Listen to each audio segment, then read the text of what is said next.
Good morning all. டே 24. அன்னைக்கு காலையில் 5:30 மணிங்க. Fresh up ஆகிட்டு 5:30 to 6 ஜூம்பா தான் பண்ணேன். அதுக்கப்புறம் இந்த வாசல் கொஞ்சம் கழுவி விட்டேங்க. நெக்ஸ்ட் மார்னிங் ட்ரிங்க் பார்த்திங்கன்னா கருவேப்பிலையோட வெறும் ஹாட் வாட்டர் மட்டும் எடுத்துக்கிட்டேன். நெக்ஸ்ட்டு பிரேக்ஃபாஸ்ட்டுக்கு பார்த்திங்கன்னா சூப்பரான ஒரு பிரேக்ஃபாஸ்ட் தான் இன்றைக்கி. என்னென்னா முருங்கை இலையில் டீ சூப்பராக இருக்குங்க. நீங்களும் ட்ரை பண்ணி பாருங்கள். வெயிட் லாஸ்க்கு ரொம்ப யூஸ்ஃபுல்லாக இருக்கும். நெக்ஸ்ட்டு ஹெல்த்துக்கு ரொம்ப ரொம்ப ரொம்ப ரொம்ப நல்லது. சீரக மிளகு போடலாம், இல்லை சும்மாவே உப்பு போட்டு கூட குடிக்கலாம். அது நம்மளோட விருப்பம் தாங்க. நான் சீரக மிளகு போட்டு குடித்தேன், உப்பு போட்டுக்கல. இந்த டீ குடித்து முடித்ததுக்கப்புறமா பார்த்திங்கன்னா நிறைய தண்ணி குடித்தேங்க.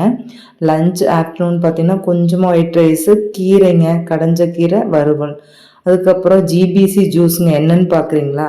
கிரேப்ஸ், பீட்ரூட், கேரட் மூணும் சேர்ந்த ஜூஸ் தாங்க. ரொம்ப நல்லா இருக்கும். ட்ரை பண்ணி பாருங்கள். நைட் ட்ரிங்க் முருங்கைத்தலையில் soup. Okay, see you, bye. Thanks for watching. Subscribe my channel.